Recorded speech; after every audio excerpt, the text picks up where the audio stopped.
Shalom aleihim besem Yesu Hamasiah Yi Yesu Jidu Deminggi Ansin.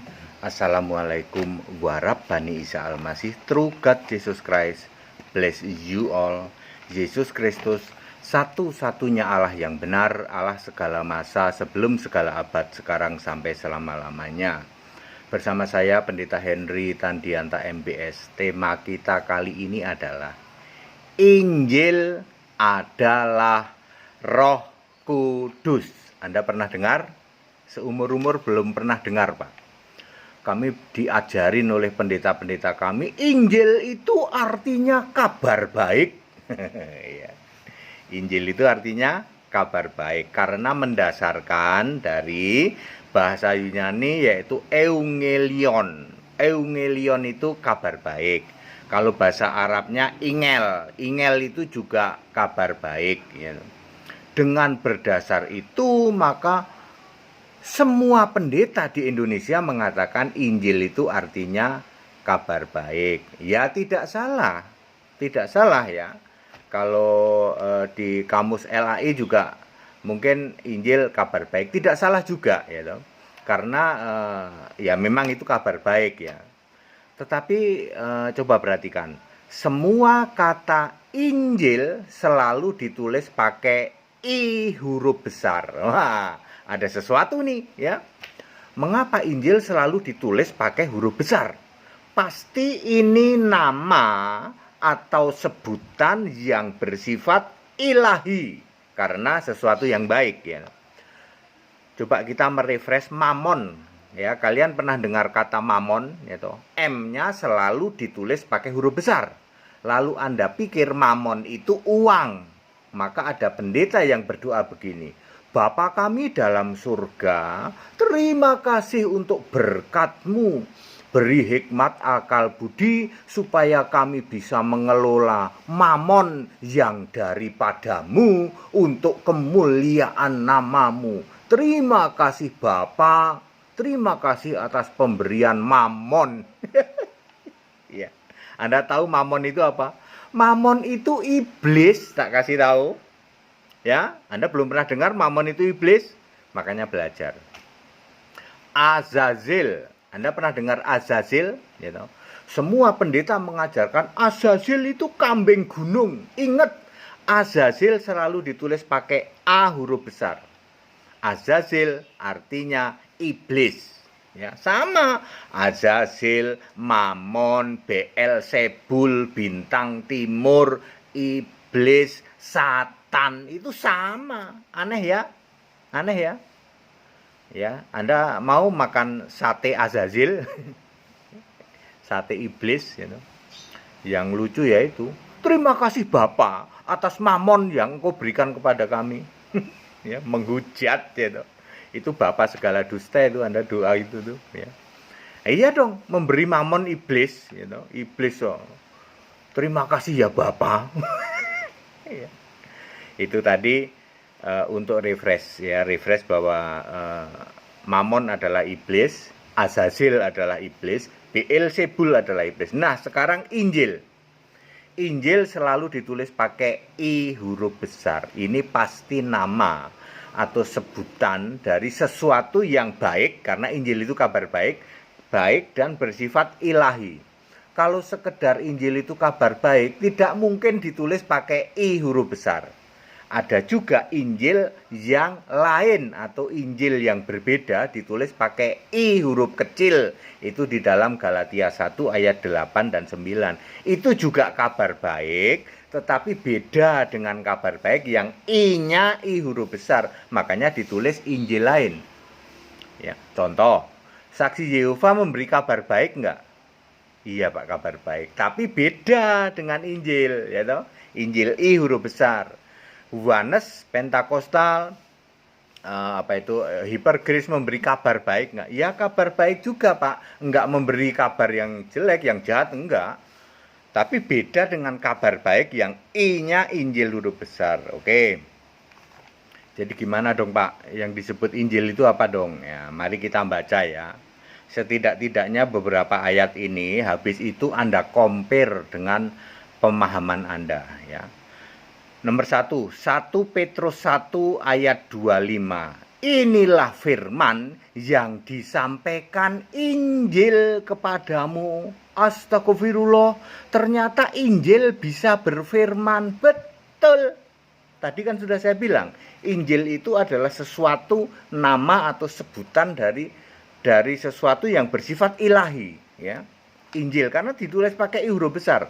1 Petrus 1 ayat 25, ya, inilah firman. Firman itu sabda Allah, ya toh, yang disampaikan Injil. I-nya huruf besar kepada kamu. Ternyata Injil bisa berfirman. Nanti kita cari tahu siapa yang bisa berkata-kata, siapa yang bisa berfirman. Markus 1 ayat 15. Bertobatlah dan percayalah kepada Injil. Loh. Kita itu kan harusnya percaya kepada Allah. Kok disuruh percaya kepada Injil? Itu dia rahasianya. Nanti kita kasih tahu, ya. Injil adalah Roh Kudus. 1 Petrus 1 ayat 25. Inilah firman yang disampaikan Injil kepada kamu. Ternyata Injil itu bisa berfirman. Roh Kudus itu bisa berkata-kata, ya. Berapa ya? Kisah 13 ayat 2 misalnya. Berkatalah Roh Kudus. Ada banyak ayat lain lagi. Inilah yang dikatakan oleh Roh Kudus. Jadi Injil itu memang Roh Kudus, ya. Markus 1 ayat 15. Bertobatlah dan percayalah pada Injil. Ya benar, percaya pada Roh Kudus. Roh Kudus itu siapa sih? Yesus, ya. Jadi nggak akan nabrak-nabrak ayat Alkitab karena Injilnya selalu ditulis pakai I huruf besar. 1 Korintus 15 ayat 1. Oleh Injil kamu diselamatkan. Nah, oleh Yesus, Roh Kudus kamu diselamatkan. Jadi Injil itu juru selamat. Siapakah dia? Roh Kudus. Juru selamat itu harus sudah roh. Jadi Yesus itu jadi juru selamat, ya harus sudah roh, harus sudah Allah. Emangnya Roh Kudus Allah? Efesus 4 ayat 30. Roh Kudus Allah. Anda puter-puter tetap benar. Injil itu Roh Kudus. Bukan sekedar kabar baik. Injil memang kabar baik. Tetapi supaya Anda tahu semua, kalau sekedar kabar baik, tidak mungkin Injil ditulis pakai I huruf besar. Pasti ini nama sebutan yang bersifat ilahi. Ternyata Injil maksudnya Roh Kudus. Oke? Jadi dia juru selamat, betul. Wahyu 14 ayat 6. Injil itu kekal. Injil yang kekal yang diberitakan oleh malaikat. Pada malaikat itu ada Injil. Artinya malaikat itu membawa pesan, ya, Roh Kudus yang harus diberitakan. Itu maksudnya, bukannya malaikatnya gendong Roh Kudus, bukan. Itu kan pemahamannya Pentakosta itu, ya. Malaikat membawa Roh Kudus, digendong-gendong Roh Kudus, ya.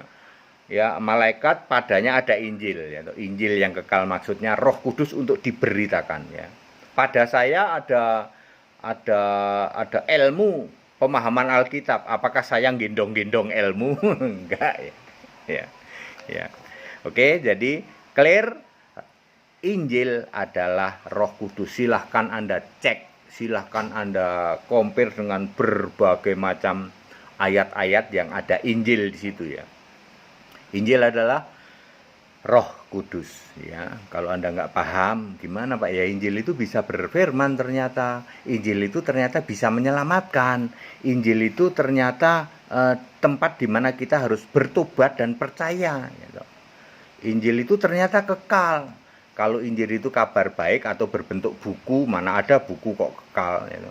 Buku ya enggak. Jadi Injil itu pasti sesuatu yang bersifat ilahi, dan ternyata Injil adalah Roh Kudus. Ayo Bapak Ibu Saudara, kita kembali ke Alkitab. Jangan mau disesatkan oleh dongeng-dongeng gereja yang berdasar gongeng, hanya berdasar tradisi-tradisi, jangan mau, ya.